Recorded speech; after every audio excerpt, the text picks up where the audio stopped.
Right, wait for a few people to come in. 1 sec. Let me just have this over here a bit. There we go, that's a bit better. Right, we will see. No one's in yet. Just wait for a few people. Oh, wait. Oh, no.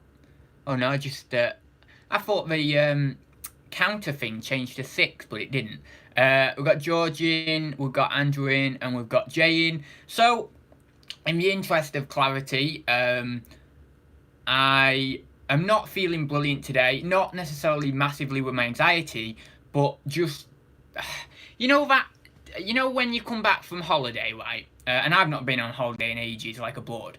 But when you come off the plane and you come home and you open the door to your house and it's like 3 or 4 in the afternoon, let's say, and you get that real weird feeling like something's not right. You know, like just this feeling of I don't know how to describe it. You know, I mean, if you've had the feeling, you'll know. But it's like this feeling like, oh, it feels weird to be in this place. My home doesn't feel quite like my home. It feels odd, and it feels a little bit grey, or even maybe go so far to say as melancholy or something like that. But yeah, that's how it feels like to me today. And I get these days every now and then where I do feel like something's deep down, something's wrong, but actually nothing's wrong, in the sense that, I know that the feelings I have will just pass, and then, a new day will dawn, and then I'm good again, because it's essentially, that's just what it is, it's just this cycle of, well, one day you're up, one day you're down, or maybe for a few days you're up, and then the next day you might have a little bit of a low day, or at least for me that's what it is. For others, maybe they get a few more positive days. For me, maybe I get a few more negative days, or vice versa. I don't know what other people feel. But yeah, so I just wanted to say that at the start of the video, because I didn't want to come on and try and put on this act of, me being very big and bold and happy and everything when I'm not quite feeling it. So if I'm clear in that way to you guys, hopefully I won't be so false, or at least we can move past that kind of thing, and at least just have a few questions and hopefully have a little bit of a laugh as well. So yeah, if you've got any questions, whack them in the chat. I haven't got a topic today. I went for a walk this morning, did some listing, listened to Andrew's cooking thing that he did last night, of which I was appalled. Right? I was appalled here. I'm already getting happy again. I don't know what this is. I think that when you're honest about not being happy, you then remove the feeling of not being happy. Does that make sense? Like you start to become happy? I don't know. But anyway, so I was watching Andrew's thing, cooking thing this morning, which was very nice to have on. But I was appalled to learn that I wasn't on the sexiest resellers list. Like, oh my god, I'm so terrible. No, but yeah, I didn't even know that I'm guessing that was on Facebook, but no. I would have loved to have been on that sexiest resellers list, Even if I just came 5th or 6th, I don't mind, but god, come on, I wasn't even on it. Love me now. But to be honest, there was only 3 on there, wasn't there? Oh god, no, what's the... Right, sorry, I've got this new tripod because my other one broke, and it's a little bit less, what's the word? A little bit less, stable than the other one. So, I might have to kind of hold it a little bit here while I'm doing the chat. Yeah, this tripod's a bit springy, it's weird. Question, do you think you'll battle through your anxiety to come to a reseller meetup? Very good question, George, because obviously I battled so much with myself, and all it is battling with your own internal thoughts. You are literally fighting yourself with kind of fighting anxiety in one way, in the sense that you're building yourself up to being anxious, and then you don't go to something. But yeah, so I was thinking for weeks about that Bristol. I honestly, and it's hard for some people to understand this, because I get that people who don't have anxiety or depression or anything like that, they sometimes can't comprehend if I'm anxious about going to somewhere, they may think it's because I don't want to go somewhere. But let me tell you now, there is no correlation between wanting to do something or not wanting to do something and getting anxiety for something. Someone who's anxious can want to do that thing really immensely, and it's actually the passion and excitement for doing that thing that makes them anxious. So that was what it was for me. Like, I wanted to come so much, but I just couldn't do it. I just, my passion, my excitement, the amount of people that were there, like, made me think, or made me feel like I can't do it. Like, oh my God, this is going to be far too overwhelming. And I would love to see Nick and Andrew and Louisa and whoever else there, Caroline and Carla and Steve, and far too many to mention. People who I've known on YouTube for ages. Most of them I've had personal relationships with in terms of friendships, in terms of on Instagram or Facebook or whatever, chatting to them, or even going on live streams with them and stuff. So I want people to understand I really wanted to go, but it's this horrendous place that I'm in with my anxiety, and over the last few months, it has like got worse for me again. Like, I had a good I would say December 2016 through to most of 2017, I was like really good with it. I was like really battling through it. I was really overcoming it, because with anxiety, you've got to be careful with the words you use, because you start saying battle or fight, and it's somewhat kind of posing your own defeat in one way, because it's not necessarily battling anxiety. It's more either overcoming it. Overcome's not too bad of a word to use, or better word to use is acceptance. That's probably the best word to use. But at that point, I was accepting of it, and I was really, really good. But then through 2018, early 2018, and then obviously I had the counselling for a little bit in 2018, and then looking into spirituality and stuff, I got sent really all over the place. I didn't know who I was. I didn't know what I was. I didn't know what I wanted in life. I didn't know where I fit in terms of my life and my death and what all this is. And these are questions that everyone asks themselves anyway.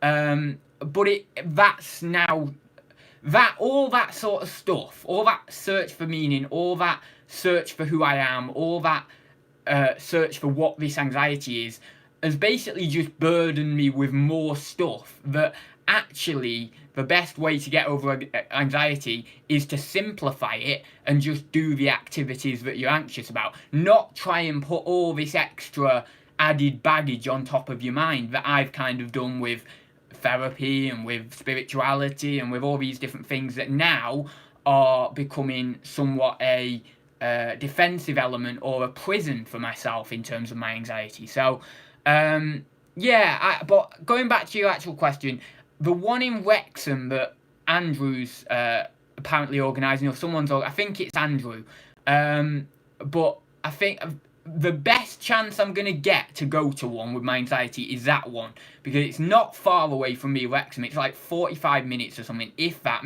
Well, yeah, maybe 45 minutes. So that's the best shot I've got, because there's not much travel into it, so there's not much time for me to get anxious or anything. And, if I can get into the pub or get into the place and maybe just get talking a little bit and just can get in that zone, maybe I can just counter it a little bit. But I think that even to make people aware of how I may be when I'm at one of these events, I will probably be very, very insecure. I will probably have to go outside numerous amounts of times. I'll probably have to go for a walk numerous amounts of times. I will feel very, very overwhelmed with it and everything. Just to give people an idea, because obviously on YouTube, I can come across quite confident and bold and brash, and that is a big part of my personality. But with the anxiety, it stops you from being yourself. Like, I would be without my anxiety, or before my anxiety, I would be confident. I'd be going round everyone. This is what I used to do at school. I'd go round everyone. I'd be chatting to people. I loved that. I was very much a socialite. But then the anxiety comes and it affects that confidence. It latches onto that and makes you more and more insecure. And generally, anxiety actually does affect, for the most part, quite confident people, which is odd, which is very, very odd, psychologically speaking, because confident people shouldn't be affected too much by anxiety. It's very weird, but anyway, yeah, I mean, taking someone with me would help, but the anxiety lives inside me, and I'm very well aware of that now. So no matter who's there, if I'm going to feel anxious or feel like it's an anxious situation, they're not going to be able to help get me through that much. They might be able to help with a few kind words and stuff, but at the end of the day, I've had anxiety for long enough and had numerous amounts of panic attacks that I know it's me who's going to be able to get me through it, and that's it. No one else will be able to get me through it, and that's why I've suffered for so long with it, because I don't feel strong enough to get myself through it, and I know that no one else can get me through it for me. So, I mean, I'd love nothing more than just to say to one of my friends, can you just take the reins and just pull this anxiety out of me, please, because I'm not strong enough. But I can't do that. I've tried doing that. My friends have tried forcing me out to places, but it just makes me more and more worse, because I need to be the one who believes, who has faith completely inside myself that I can get through it, you know? And until I have 100% faith that I can get through it, I'm not going to get through it. And that's going to affect my business, that's going to affect my personal life, my relationships, it's going to affect the ability to earn money, because I might not be able to do as many things as I would be able to without the anxiety. It's all one. It's all one. As soon as I get rid of the anxiety, everything will come to me. I'll attract everything. I'll attract people in terms of friendships and relationships. I'll attract more money. I'll attract more confidence. I'll attract more opportunities. Because I truly do believe in this, kind of somewhat law of attraction, but also just generally how things work in life. That if you put yourself out there more, you're going to get more back. It's just kind of logical in my mind. So yeah, I need to do that before I can have get what everyone considered success, or what everyone considered. I can't even say that. Why can't I say considered? Considers. Right, there we go. Considers. Right. Anyway, so the monocle says, I know how you feel, lads. I battle anxiety. It is very hard. I know a lot of people talk about it. Like, so many people, when I talk about it, come out of the woodwork and say, they maybe never talked about it before, and they say, oh, I battle with this, I battle with the other, etc. And it's brilliant to talk about. I mean, the first thing to do is acceptance, Anyway, I'm going to go up the chat, and we'll get on with some reselling chat. Latin. Steve, I can't say that I'm not disappointed in your result in Bristol. Yeah, I was Team Steve. What are you doing, Steve? For God's sake, I would hoping you'd do that. My God, what are you doing? Anyway, Steve says there, as you're not the only one, there was a few people that were shaking, and we just welcome them in. Yeah, it's, a lot. I mean, even just people without anxiety.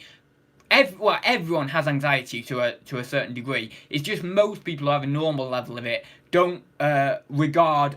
Basically, I've always considered anxiety as awareness, so you're more aware of what's going on in your body, and the pros. Well, for me, my anxiety, as I've said, is medical specific, so I have a lot of anxiety with having a human body. I don't like that. I'd rather be a creature of pure consciousness who doesn't have a body, and that's why I've been drawn to spirituality and stuff. But yeah, I've always considered anxiety being awareness, so the people who are less aware of their bodily functions are usually less anxious people. The people who are more aware of their bodily functions tend to be more anxious people, because they have a stronger sense of self, you see, and this is getting into more psychology, but yeah, anyway, so she was toying with you. Who's that? Considers. I know, I can't believe I couldn't say consider. I can't even say it now. Anyway, Dave says, I have anxiety. I'm taking more risks these days.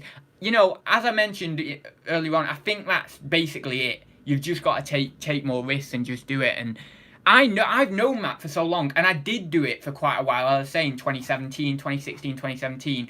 But I've let it kind of push me back in a little bit more. And the only way to get through that now is just to beat it, just to kind of jump into it again. We've got Kirsten in there, we've got Chris B in there. Hi there. I think Chris B's been in for a while. What apps do you use on your phone? Do you mean reselling wise, or just generally? I have Instagram on my phone, I have eBay app on my phone, I have the Amazon seller app, but I don't have many apps on my phone. I've got a few more, of course, like my Steps app and everything, but I don't have that many apps on my phone. I've not got Facebook on there anymore because I deleted that. I do go on it often, well, not often, but every now and then on my computer. Carla is mama reseller with arms to take the world down. My God. Can't believe that. That's 3-0 now, isn't it? Who's next to challenge her? Oh, she's toying with you. I get it. Good things have only started happening to me since I accepted my anxiety. Yeah, it's yeah, I mean, for me, it's hard to accept it, I suppose, because I feel I have a complex deep down subconsciously that I actually don't want to get rid of it, and that there's something deep down subconsciously saying, no, stay with me, Adam, stay with the anxiety, we can be good together and all this kind of stuff. It's like I humanize my anxiety in some weird way, and that I feel that if maybe I have my anxiety, this is like a counselling session right now, but if I have my anxiety stay with me, I can somehow either be very selfish and get away with being very lazy, even though I'm not lazy anyway, because I love doing work and stuff, and I do, you guys know, with my YouTube and editing and eBay and all the rest of it, but it's something deep down, like it's saying to me, if we stay together, we never need to leave the house. You never need, because I like that introverted nature. I like this reclusive nature, and I think I like that side of the anxiety. So subconsciously, I'm feeling like if I keep it, maybe I don't need to do that much. Maybe I can be, like that. But then there's this other side to me, like another part of me saying, no, you want to go out and live your life, because by the time you're 80, if you were a recluse, or you just let your anxiety take over, you'd live in regret, wouldn't you, Right then, let me go up a bit. We've got Sparrows End in the chat, hi there. We're working through Ad's anxiety day. Do we ever not work through my anxiety? I swear I'm losing viewers every week because I'm bloody working through my anxiety, but that's my anxiety about my anxiety. Oh my God, that's terrible. I've got anxiety about my anxiety. Oh God. And then I've got anxiety about my anxiety about my anxiety, I suppose, next. But I can't see any other questions in the chat. If you've got any, whack 'em in the chat. Maybe you can direct me onto some reselling chat today. I don't know. Also, hit thumbs up if you haven't already, if you do like it. I know there's not much reselling chat, but when is there that much reselling chat? Oh, got me a little Scrabble mug today. How old am I? I am 23 and 2 months. Yeah, like 2 months. Oh no, 3 months now nearly. Oh God. Ooh. But I'm doing well for 23. I think by the time I'm like 50... Oh God, no, this is just stepping back into my anxiety now. Anxiety with the future, but... yeah, this is probably why I've still got my anxiety, because I live in the future too much as well. But do you think resellers are generally anxious? No, I do not think resellers are generally anxious.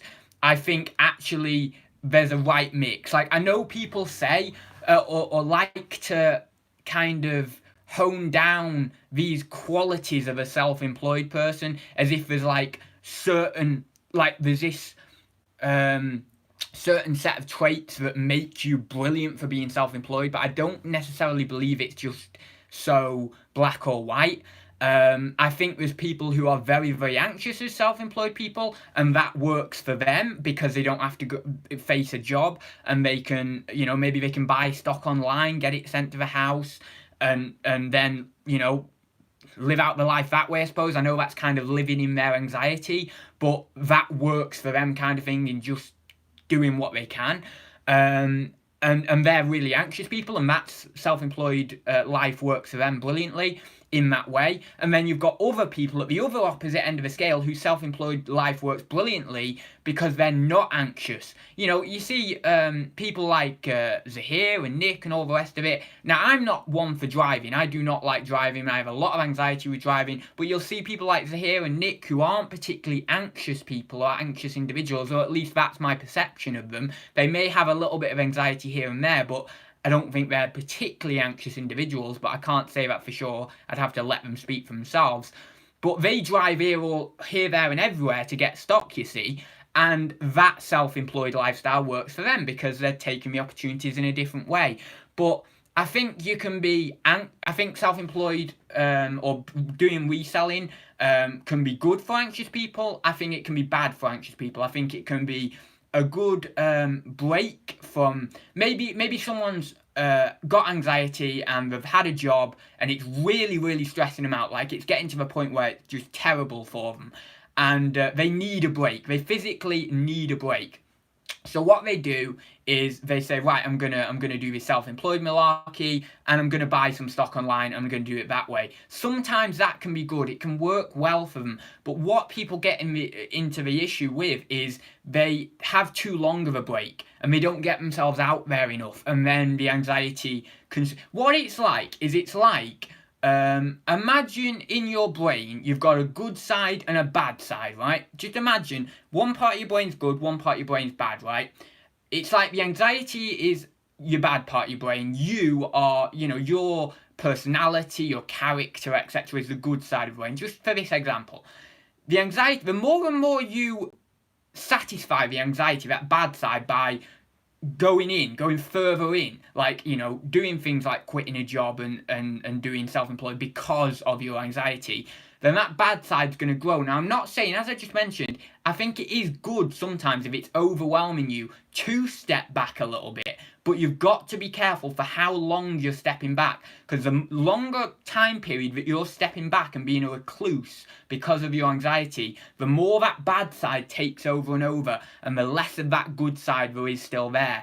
And then when you come, because eventually you're going to have to step up and do something, that's the nature of life. And when that happens, if your good side is so small and so worn away that there's hardly anything there, you're going to find it an awful lot harder to push back. So you've got to be aware of this and push and push and push and be able to get out of this anxiety. And my choice of words there isn't brilliant. I say push, push, push. It's not the best choice of words. But essentially that is kind of what it is. Whatever words you decide to attach to it, the activity is still the same. At some point you've got to do some activities that help you over your anxiety. And it's the same for me. And there's 2 activities that I need to do to help me over my anxiety. And that's go into a hospital, and that's do something, get this tooth properly sorted out, get my eye test sorted as well. And because, as I say, my anxiety is medical specific, because when I was 5 to 10 years old, I had numerous amounts of operations, and I had morphine, and I had everything. I had Botox, I had loads of general anaesthetic, everything. And that now in my adult life has had a negative effect on me in terms of my anxiety, because now I don't like medicine. It's had the reverse effect. I hate it. I hate anything to do with hospital, because I was so exposed to that when I was younger. And this is you've got to be very, very careful of how you bring up kids, because I know from personal experience, I won't go into all the experiences I've had as a child or as a young person, but I was effed up as a kid, and it's no one's fault. It's no one's fault, really. But you've got, because it's just circumstance for me. It was just circumstance, really. The fact that I had a disability, I was born with a disability, etc. But you've got to be very, very careful, and I'm going to be careful with the way I raise my kids if I have them. I'm not going to be overly cautious either, because you can also be overly cautious with children. You've got to be careful, because you do not want your kids to grow up and have some sort of repressed memories or anything when they're in their early 20s and they have to work through all this stuff. It's not good. It's very negative. It's just not good. So I would say to anyone, be careful on, if you have kids, how you raise them. Be very, very careful, because, yeah. Anyway, I'm going to go up, because I missed out on a load of chat. I apologise. I've just been rambling again. My dream is to be a hermit and live in a cave. Well, yeah, I wanted a house with no windows when I was younger. When I was like 13, 14, I was like, I want to live in a house with no windows. One big door as well. But that's anxiety in itself, because you're trying to defend yourself, you see. And you've got to realise that. You've got to be aware of it. It doesn't mean to say you don't have... It's a bad thing to do it, but at least be aware of it, as some sort of anxiety there. I definitely have two sides. One that loves chatting to people and meeting new people, and one that could stay at home all day alone and couldn't even answer the phone. Maybe was that? I'm not sure. Anyway, right, let's just go down a bit further. I found when I was doing reselling full time, it made my anxiety worse. It was too isolating, which increased my anxiety. I get that a lot, it's more of a feeling, just negative feelings when I'm at home on my own. It's not too bad with my anxiety, because I've been able to identify and not necessarily control, because I don't particularly like the word control, but have been able to identify and maybe accept my anxiety more, and I don't get it too bad at home when I'm on my own now. But I used to. My God, I would used to wait for my mum and dad to get back at 5 o'clock. Like, I couldn't even be on my own. But like, this was really early days of anxiety when it was absolutely terrible. Like, I couldn't even get out of bed. But like, seriously, I just couldn't get out of bed all day. But these days it's not that. It's more of a feeling down. I would say nowadays that I probably should admit to having a little bit of depression every now and then, but I don't like calling it depression, because I don't know whether I am overstating what it is, but I do get feeling like very grey, like everything's grey outside, and I just feel like I don't want to do anything. I have no energy for life whatsoever. It's kind of like a deep sense of inner tiredness, like not chronic fatigue, not a physical tired, but a mental tiredness. Like, I just want to go into nothingness forever. But when I think about that, when I really commit to going into, because I've tried doing this, when I really commit to try and let go of myself and go into nothingness forever, I get scared. And I'm like, no, I want to be myself. I want to be Adam. I want to live within this character that I've created, this story that I've created of Adam or Ads, in terms of my overall ego, or sense of persona, as Carl Jung would say. But yeah, so I don't want, so then that leads me down the road of, the depression or this isolation is simply an illusion that is tricking myself into believing that I want to do nothing, when actually the person that I am doesn't want that. That person does have some drive, does want to do some things in life, not necessarily to compete with anyone, or to beat anyone, or to even beat myself, but just to enjoy life to the best ability. But so anyway, I've missed out a load of chat again, so I apologise. Oh, I'm missing out loads today, Anna. Also, my anxiety with real life on... Oh no, who's this now? Someone's knocking on the door. I'm a typical online extrovert, but in real life introvert. I love tech. I don't know what that's all about. Which will be fine, because I know Nick and Andrea, and we've done a techie trial run. I was so afraid of the technology. I don't know, I'm going up the chat backwards, so I'm reading messages before. It's completely different, because you are in control and understand what the role is and how you are expected to behave. Teaching and public speaking are fine for me. Social groups with peers, no. Yeah, I don't know. I've never been a teacher or anything, so... I did do a lesson one time, actually, because in college, I was doing internet marketing, like Twitter and all the rest of it, and Facebook, and my marketing tutor in college said, you know a lot about internet marketing, do you want to do a lesson on it? And I was like, yeah, okay, I'll do a lesson. And this was before I had anxiety. So I planned out all the lesson, I did a few anecdotes and everything in there, and my knees were like jelly, and that's what I miss. I used to get anxiety in my legs, and it would just be like my legs are like jelly, and I'm not really aware of it, like before my anxiety came out in more of a physical manifestation. So I just get jelly legs and like the normal butterflies and stuff. But now I get real intense physical strain, even before, during, and after. Well, not after an event, but before and during.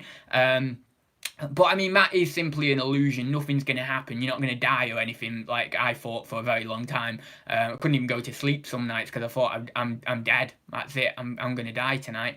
But don't worry, you're not going to die. It's just an illusion. It's an illusion created by you. Basically, the things are happening in your body. You know, the bodily functions are happening, but they don't.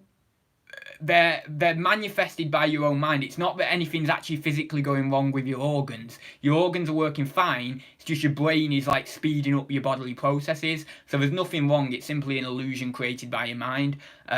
So when you understand that, it gives a little bit of clarity. And of course, as I mentioned, my anxiety is to do with bodily functions. So that increases my anxiety because most people who have anxiety, yes, they get the bodily function, the bodily strain, but they don't put as much emphasis onto that as maybe someone who has medical specific anxiety, because I put the focus on the bodily functions like really heavily. So I really like, oh God, this is, and then like even just random days, sometimes I'll get a bit of a funny pain back here and I'll think, oh God, that's my kidney. And then I'll blow it up and then I'll get pain in my right kidney there or in that sort of area for like hours later, just because I'm consciously aware of it and my brain is forcing pain onto it. Had it in my Adam's apple here as well, and I couldn't stop touching my Adam's apple for like 4, 5, 6 days, because every time I would swallow, I'd feel like it was like it would really hurt when I was swallowing, but that was an illusion of my brain again giving me anxiety on my Adam's apple. So I've had it in my eyes, I've had it in my lungs, I've had it on downstairs area, which wasn't good. I had it on my back, obviously my lower back as well. I've had it in my legs. I've had it. I don't think I've had it in my foot. Did I have it in my arms? Maybe maybe my hands. I'm not sure. But I've had it all over my body because my brain wants me to suffer. It wants me. This anxiety wants me to suffer. It wants me to beat it down because I think actually it knows. If I'm separating myself from the anxiety here, which I don't know whether it's a good thing or not to do, I think it knows I'm bloody strong. And it knows I can take a lot of pain. So it has to compensate for that and give me more pain so then I get beaten down further. If it didn't give me that pain, then I would beat it, you see. So it has to give me that pain. It has to find new ways of tricking me into believing I'm having pain. And overthinking. Yeah, brilliant. I know, overthinking it. Yeah, but it's brilliant, isn't it? I love overthinking. I love it. Yeah, I love overthinking. Paranoia, one of the most fun symptoms of anxiety. Yes, paranoia, that's what it is. It's horrible.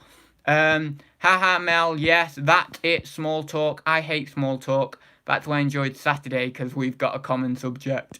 Have you ever looked into law of attraction? I've looked at, I mean, not massively, but I have looked into it a little bit.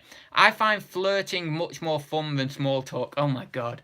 I find small talk difficult, really boring. I just want to be left alone with my book whenever I'm at a social event. You know, when I did clubbing, the tiny amount of time I did clubbing for, because I realised I hated it, I would like to go out clubbing again in the future if I can muster the strength to do that, though. Just because I like dancing and stuff. But I had a lot of anxiety when I was going clubbing as well, like underlying anxiety before I actually had proper anxiety.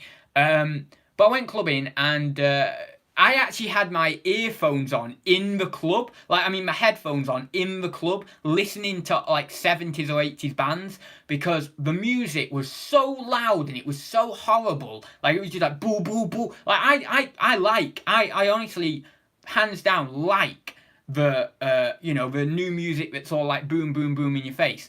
But I like it on my headphones. I don't like it when it's piercing my bloody eardrum, like I don't know how many decibels, but God, it was horrible. So I had my headphones on in the club when I used to go, and just sat there on my own, like not really doing anything. I didn't talk to anyone much or anything. But I always felt clubbing, it's a little bit overwhelming to me, because, you know, you're on the dance floor and then there's people there and, like, I don't know, it's just a little bit too intimate for me, because there was one time that a girl, I think, we don't know this, but we think it was for a dare, or that's what my friend said to me, because he said there's no way that would have happened if it wasn't for a dare, which is very nice of them to say that. But she basically come up to me grabbed me by the shoulder and then literally stuck a tongue down my throat. And I'm like, look, I've come out to have a little bit of fun with my friends. I don't want you to do that with me, right? I want to have, a good experience like that in a nice coffee, well, not in a coffee shop, but I mean, I'd meet someone at a coffee shop and then we would have start a loving relationship from that. I don't want to have some horrible kissing experience in a club where I'm holding a bloody Alco pot that looks like some green piss or whatever. And, it's not my scene. I'm sorry. That's not how I pictured a relationship starting or even having any sort of experience like that. I want it to be nice. I want it to be relaxed, So I never liked clubbing really. And then the last time I went out clubbing, I think this was the last time ever, I have a slightly straighter spine than usual. What's that? That isn't a straight spine. I have a however a spine goes, just slightly straighter than spine. I have a slightly straighter spine than usual, so sometimes I have back pain. Case in point here, I've got my little cushion on there. But I have back pain sometimes, and this night at this nightclub, oh my god, I had so bad back pain, and I went out with a lad called Liam who, not went out as in went out with him like we were dating or anything, but I went out with him like, on the town. And although you probably knew that anyway. But so I went out on the town and I was terribly appalling to Liam really, because I didn't hardly talk to him or anything because this back pain was absolutely horrendous. And I wasn't getting involved with anything. He kind of hoped that I'd kind of be a wingman, and it just wasn't working. And we basically, we got a taxi to another place, and then we, went in a club there. It's actually a very nice club we went in there. It was a little bit more low key, my sort of club kind of thing. But even though I don't like clubbing, but we went there, and my back pain was horrendous still. We got the taxi home. Liam stayed the night over here. We slept downstairs or something. Basically it was, that was my last experience of clubbing, and I've just not had good experiences with clubbing really. I've just not had it. I mean, I've been in plenty of pubs over the years and stuff, but I like pubs more.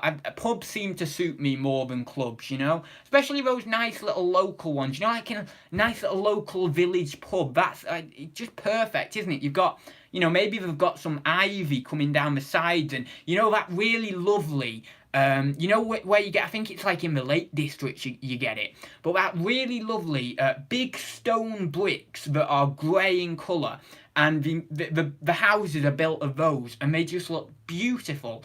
I mean, they're very expensive, of course, but they just look beautiful, and I love that idyllic setting of a pub.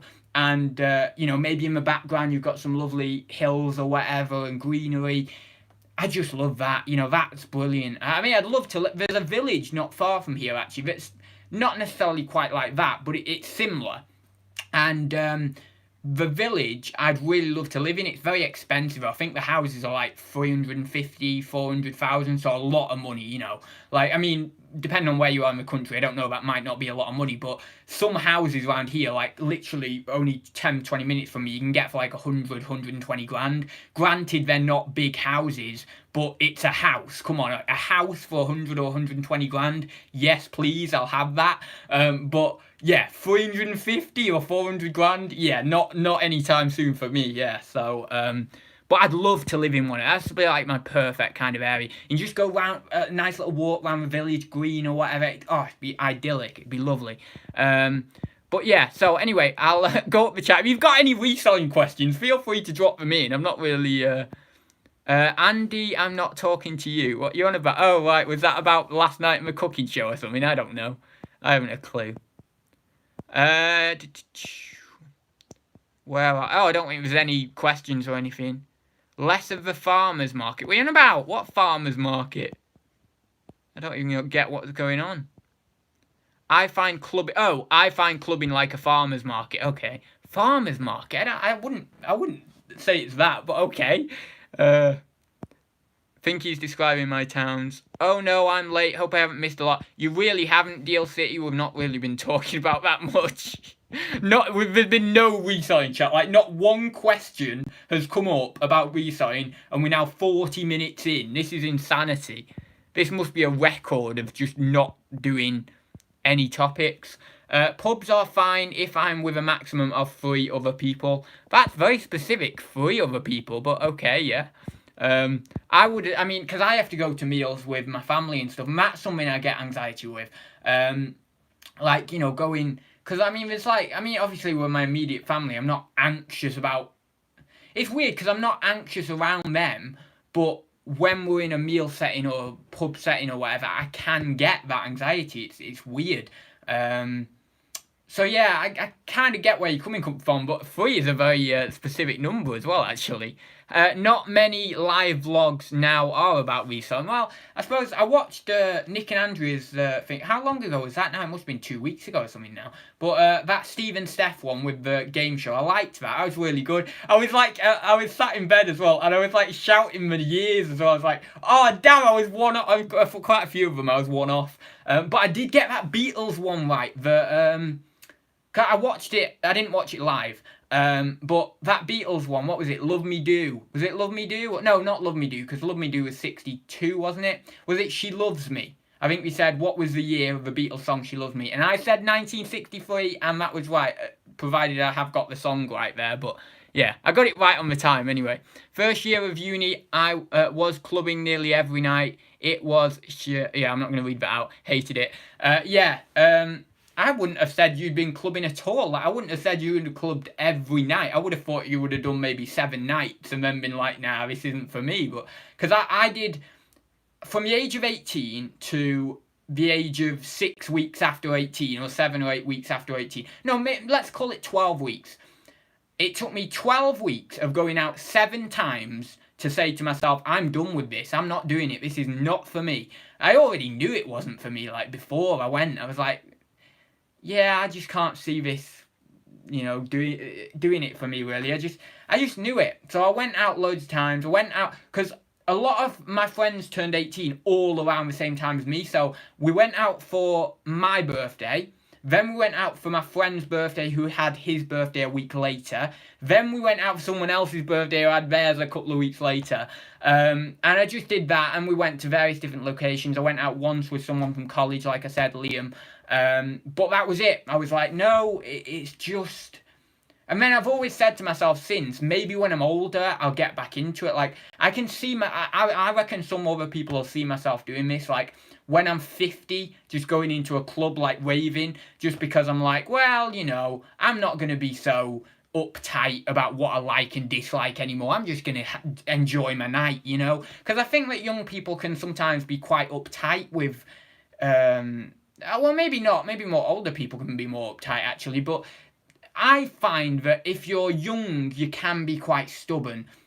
And, you know, I've certainly seen that in my life, like, when I was younger. And even now, I am very stubborn. And I'm like, and very uptight. And I've always said this on Thursday Talk, I can't wait till I'm a bit older just for the fact that I can mellow down a little bit. Because it seems that young people also have this burning desire, maybe getting back onto reselling a bit here, burning desire to, or actually starting a reselling conversation, because I've not even started it.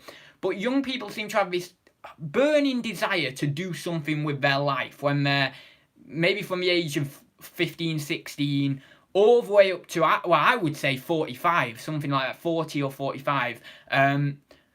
They have this desire to do, especially between 20 and 30, that's the sweet spot. They have this desire, they need to do things, and they're rushing off here, there, and everywhere to live life as fast as they can. It's all very fast, it's all very wonderful, it's all very big and bold, but they're very uptight with it. They don't seem to, there's all this kind of Gary V mentality at the moment, and I'm not saying it's bad. I think that there's a lot of wonderful qualities that Gary V has. However, there's a lot of this kind of, oh, we've got to rush around and do everything. And this has always been present in young people. They want to experience, they want to do stuff. And that's brilliant. That's how the world works, because older people are a little bit more slower and a little bit more contented. Younger people have got that, you know, uptightness and wanting to do everything. There's a nice contrast there, right? I'm sure you'll agree. But at the same time, I think young people do need to look inside themselves a little bit and realise maybe to be a little bit more contented and a little bit more slower. And I often think it's quite odd, isn't it, how older people tend to be a bit slower and a little bit more, smooth with their life, having little time left to live, yet younger people are very quick, as if they've got no time left to live. However, they've got the longest amount of time to live. So it should be the opposite way around. Older people should be running around trying to do everything because they've not got that long left to experience this wonderful thing we call life. And younger people should be a bit more mellow, like, I've got loads of time, so we'll just bumble along like a snail, So I've always wondered, it's very odd from a philosophical standpoint, or from a standpoint of life and this kind of experiences of life, why older people are slower and why younger people are a little bit quicker to experience life. In my logical opinion, it should be the other way around, but it's weird, it isn't, But yeah, anyway, I'm going to go up. Question, just listing vintage postcards 100 years old or more. Is it necessary to cover up the address? I've not sold that many postcards, so I can't tell you directly. I know who'd be brilliant, Matt, Ken, obviously. But I've not covered up the address, I don't think. Now, I don't know whether that's right, so don't just take my word for it. But I'm pretty sure that if you look on Completed and Sold and you look at some of the postcards, I don't think people cover up the addresses. But yeah, you might want to look up to that. Yeah, young people are manically trying to work out who they are and what makes them tick. Us oldies have given up trying to figure out. Very true. That's a good one, because I don't know, I've always, and this is going to sound maybe a little bit pretentious, but I've always thought of myself as about 10 to 20 years older than I actually am. Like, when I was 15, I was always thinking of myself like 25 for whatever reason. Now I'm 23, I'm thinking of myself I've always come up with the age of 51. I don't know why, but I don't know why 51. But yeah, I've always thought myself as older than I am. And it's weird because I'm now it's like I'm having a midlife crisis now. It's like I'm in this transformation of self right now at 23, and by the time I'm 40 or 50, I'm going to be like 90 because I've had that so early on. Because I'm really, really looking down deep into myself and realising that actually there is no need to manically run around and everything. I understand that now, and that whatever comes your way in life will just come your way, and you've just got to accept it and live life however you're going to live it, So yeah, I'm kind of accepting. And it's a slow process to accept that and to come to terms with that, because I think a lot of young people don't see that. They're not aware of that, and they have to go out and get everything. They have to feel like they've got to, run around and stuff, when actually, if you just live life for the enjoyment of this whole experience, you can start to mellow a little bit and just go with the flow and go with whatever comes up, and projects take you to other projects, and and then the money comes from that anyway because you're enjoying the projects you're doing. And yeah, it's interesting having that perspective of it. But I've always been one of thinking like 30 is my cutoff. I've got to be amazing by 30. So this is what so I'm still very much living in this manic young person mindset, because I'm thinking, right, I've got to absorb as much knowledge as I can, because by the time I'm 30, I've got to be on it. Because if I'm 30 and I have the knowledge of a 60-year-old, and this is getting into the Gary Vee mindset again, actually, but if I'm 30 and I have the knowledge of a 60-year-old, then that'll be brilliant, that'll be awesome. But of course, you never have the experience to back up the 60-year-old knowledge that you have, because you're only 30. So, having there'll be no substitute ever for having the experience. You always have to have the experience. But anyway, so I'll just quickly go up the chat. I've missed out on a load of stuff. Right, must go and do some work. Bye then, Mel. We've got Money Mental says, I get good scrapes for cooking with Andrew from it. I get good scraps. I don't know what you're talking about, though. I like living in my bin. Oh, right, good scraps from your bin. Okay, that's just weird. Mark, you only have to worry if the people named on the card or 100-plus-year-old card start contacting you. Oh, I'm not sure with it, really. Younger people are setting up to have a solid future. That's why they're always rushing around. If not, them can be living... If not, them can be living in a bin. Oh, they could... Yeah, I suppose so. But you don't necessarily need to run round so frantically. But younger people think they need to do everything quickly because they think stop doing things. They think they will stop doing things when they start work and or have a family. Yeah, I think that's a big thing. Like, we feel like I think some people, before they have kids or a proper family, they feel like this is their time and they've got to do everything now. But for me, it's never been like that, because I've very much come to the conclusion really now after years. This is not a new decision for me. This is not a rash decision for me.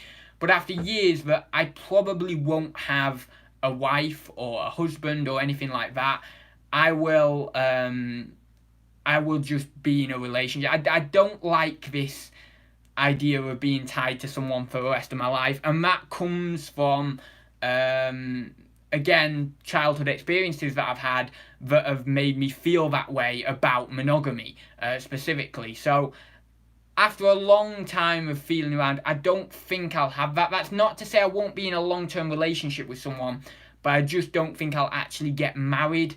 And then kids is another one that I'm having things about. Like, I've always said, for years, if you knew me any time before I was 19 or 18, 19, before I started this YouTube channel really, you will know, and you could ask any of my friends in high school, that I was all on board with saying, I'm going to have a wife, I'm going to have kids, that's my life, that's what I'm going to do.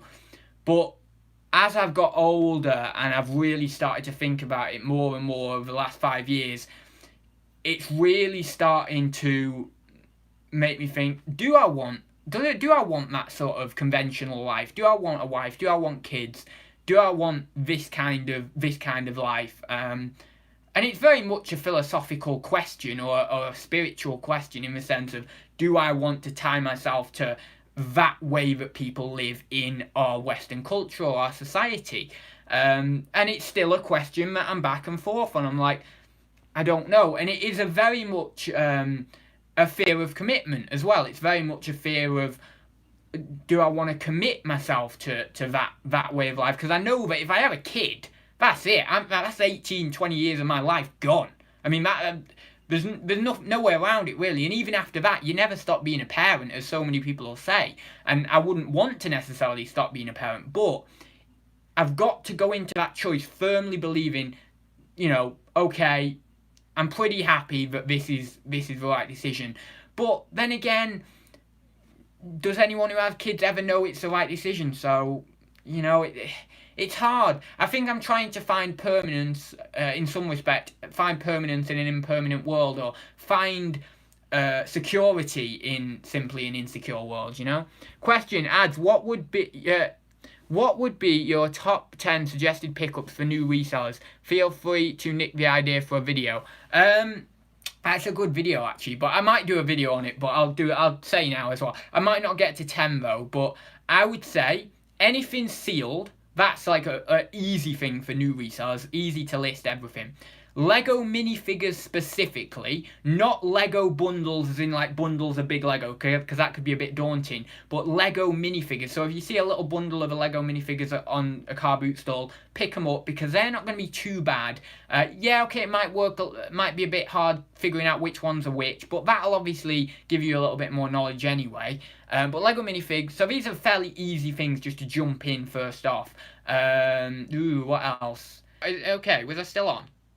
Did it jump off or on me? I don't know. But anyway, so I'm gonna go in a minute anyway, because I don't know whether that was the person knocking at my door. I'm not sure, but someone's called me anyway, so I better go in a minute, because if they pop up again on my screen, then yeah, I probably won't be able. I'll probably pop up like 3 times or something. But yeah, so what was I saying? So yeah, Lego minifigures, probably not electronics. So probably not electronics. What? God, it's hard, isn't it? What would people in the chat say? It's very hard. I can't. Oh, I thought it was my Wi-Fi. No, it wasn't your Wi-Fi. It was just someone calling me. So yeah, I don't know. I would say board games, but not many of them are worth that much anymore. So I'm not sure really. I don't know. I've got to 2. Have I got to 2? I mean, I can tell you what I like selling or what I've kind of done, but I can't say what's exactly best for new resellers because it's so hard, that question, because it's subjective. Like one person might think, oh yeah, this is perfect for me to sell, like being electronics. And then another person might think, oh, electronics are horrendous, I don't want to sell electronics. So it's one of them, really, isn't it? You've got to kind of think, well, who am I? Who am I? What do I want to sell, kind of thing? What's my passion? Because a lot of people say take it from your passion, What is best for a new reseller is whatever knowledge they have or passion for. Exactly, there you go. So, yeah, like, if you've got a passion for electronics, do that. If you've got a passion for Lego, do that. If you've got a passion for ceramics or brass or antiques, do that. But, in terms of just easy things that are good to sell, like, because you're new, anything new and sealed is always good if you've got some sort of passion for that, because whatever niche it may be in, whether it be a sealed board game, sealed Lego set, I don't know, some sealed ceramic set or something, I don't know, but anything sealed is good, or sealed DVDs and stuff, because they're easy to deal with. Sales are good, Sean. Putting blood, sweat and tears into it. Sales have been okay last week, end of last week, did I say? Don't know what I said, but end of last week we were really good. This week they've been steady. They've not been bad, but they've been steady. They've not been, like, really, really good. But yeah, it's not been too bad, but I wouldn't say they've been brilliant. Yeah, same, Nick. I was only 22 when I had my first daughter, and she was born very ill, so it made us cop up and grow up, and drove us to make something of ourselves. What, why? What was that in reference to? Has Nick said something up the chat? I can't see that comment there. You sound like it's an 18-year-old sentence, having kids. Well, yeah, I just don't know. I just don't know whether it's for me, really. It's like, I suppose it's my lack of desire to put time and energy into anyone but myself. If that sounds, I know that sounds terrible, but that's the only, like, looking or trying to figure out why that is, that I think that way, looking behind myself, that must be the reason, surely. Like, deep down, I must have some sort of desire, or some sort of selfish desire, to put more time and effort into this person rather than someone new. That could be the fact that I'm 23 and that I need another 10 years or 5 years, or whatever the time scale, to get on board with having kids. I don't know. But at this point, that's what it seems like. And then that comes back to what was it KLC was saying about the fact that young people feel like you need to be going around doing everything, because by the time you have a family, they might not get to do these things. So maybe that's the case. But, I mean, all this is that I've been talking about in today's chat is just me overthinking things. I want that to be made clear that all this is just me overthinking it, and not and my lack of desire, or lack of I don't know, maybe lack of desire to actually experience it, rather than, I just like talking.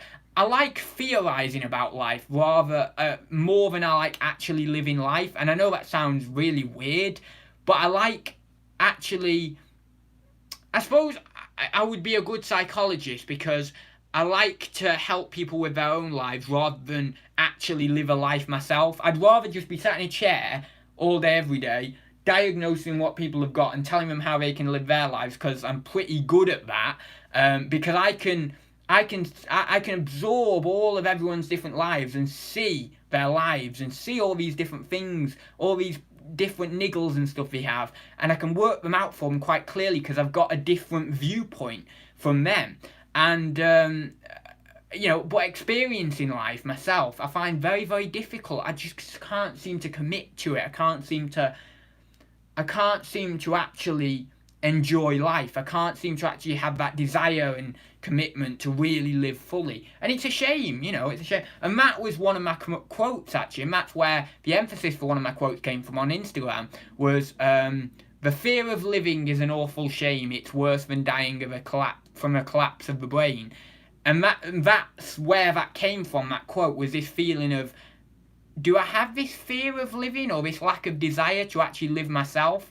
And if I do, because of how I understand that feeling to be, it is worse than essentially dying, because you're essentially living a life committed to not living a life, and that is worse than just dying, really, So it's funny, but that's why I say I might be good as a psychologist, because I can just sit in the chair and just diagnose everyone's issues, send them off into the world and say, this is how you're going to do it. They can go off, they can do it brilliantly, because they've got the drive and the want and the desire to live life, and they can go off and do it. But for me, I can't do that for myself, because I don't necessarily maybe have that desire to go out there and really do things, So I can't diagnose or accept or get myself out there, because it's like, you can't, without a mirror, you can't look at yourself, can you? If there's no mirrors, you wouldn't be able to look at yourself. So it's like I can't diagnose myself, or I can't get out there myself, because I can't look at myself, properly. And that's where you obviously need another psychologist to be able to diagnose you or whatever.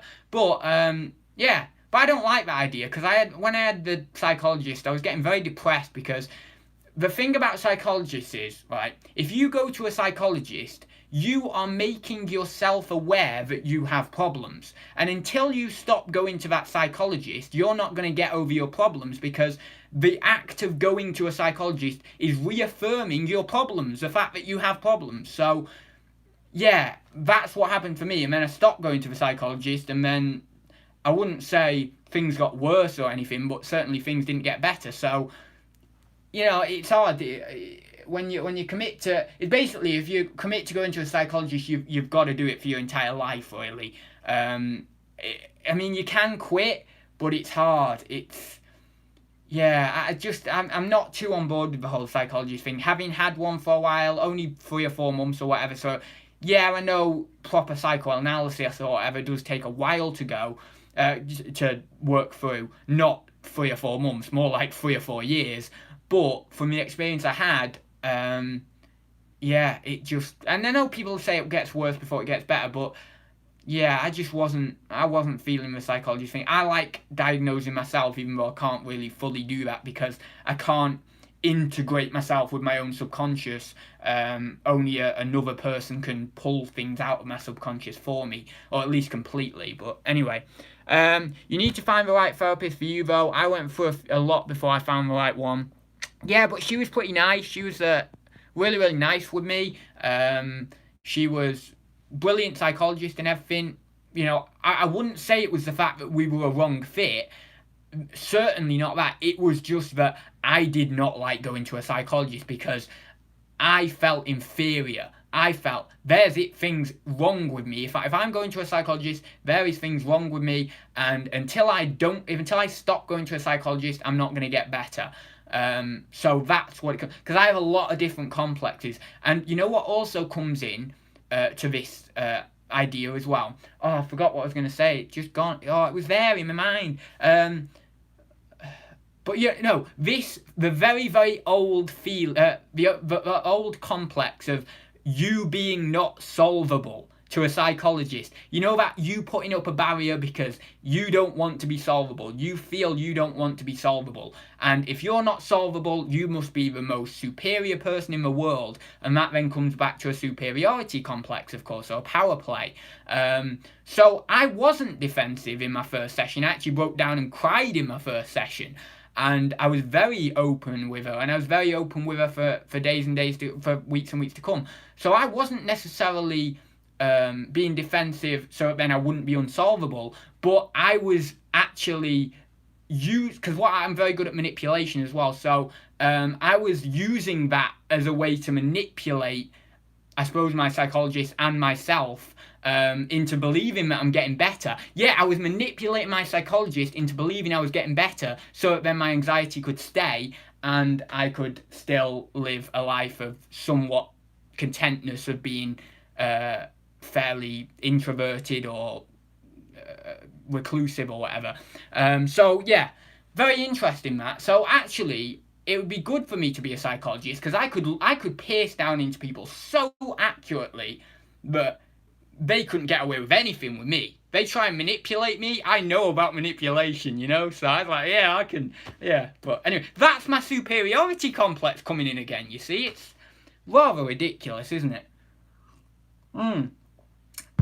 But anyway, you have to have someone else's perspective to put up a different mindset. If you self-diagnose yourself, you'll only have your own way of thinking and stuck in it in a rut. Yes, it'll go round like a, and this is what I've found for years, it'll go round in a circle. It'll be like a vicious circle. So you just basically attacking one problem, you're thinking you're getting out of it, and then it just comes round on you again. Or you might just get out of this one, and I explained this to my mum the other day actually, of how I believe what's happening with my anxiety. I'm going around one circle, and then another circle forms itself once I've got out of this one, and then I'm just in these big traps, you know, that I get myself into.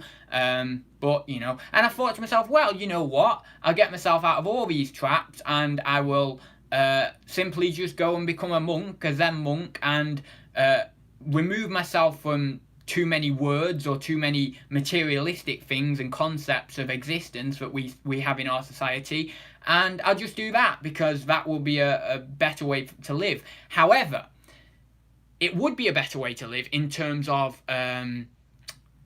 you know, contentness, but I'm not the type of person to be a monk. I don't think anyone would say that of me. I'm not a monk. I'm not a monk. I need a strong sense of self. I need to be big and bold because I like that. I like living in this character of Ads Robinson, and I'm fully well aware that the ego doesn't exist, and this is simply a character of my own making or my own portrayal. But I still love living in this character. I'm not gonna destroy my sense of self or anything, and I couldn't even do that anyway because it would just make my sense of self get stronger.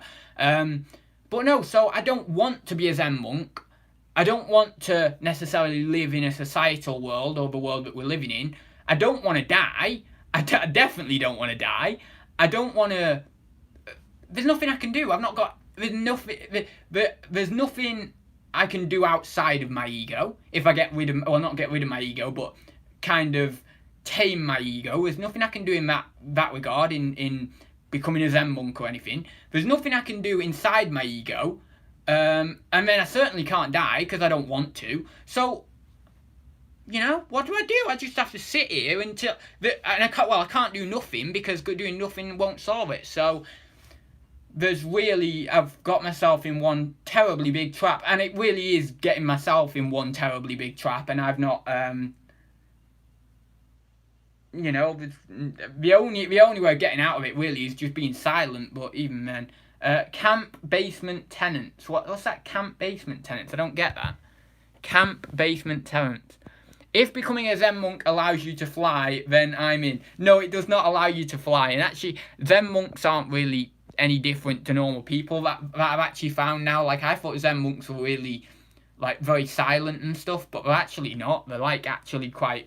They've got a very, very healthy, strong sense of self, actually. So even if I were to become a Zen monk, I could still have my personality. It doesn't mean getting rid of myself or anything like that, or being silent all the time or anything.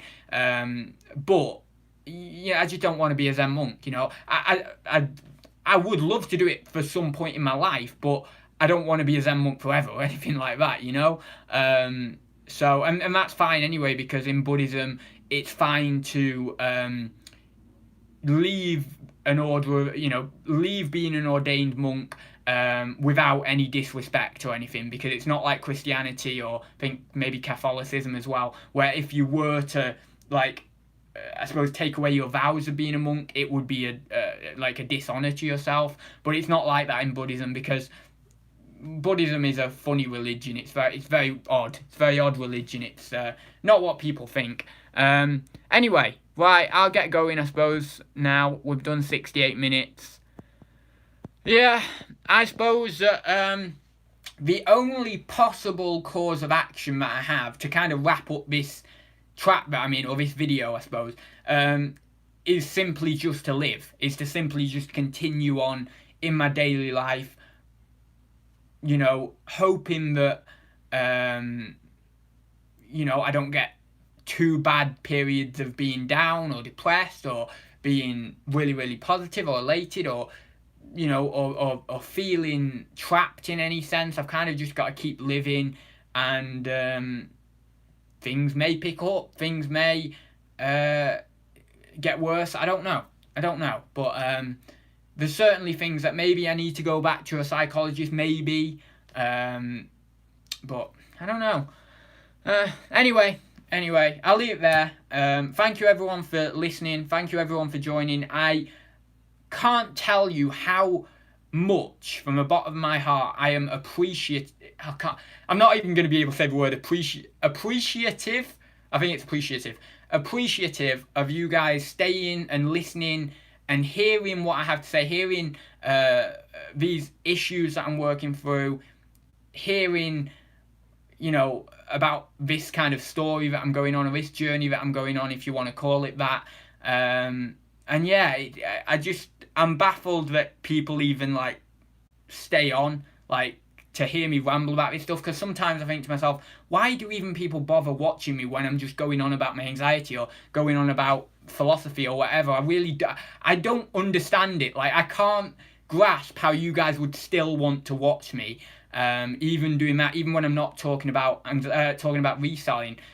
So I really am genuinely appreciative, there we go, got it right, of everyone who stays in the chat. And yeah, anyway, I'll leave it there, guys. Thank you very much for joining me, and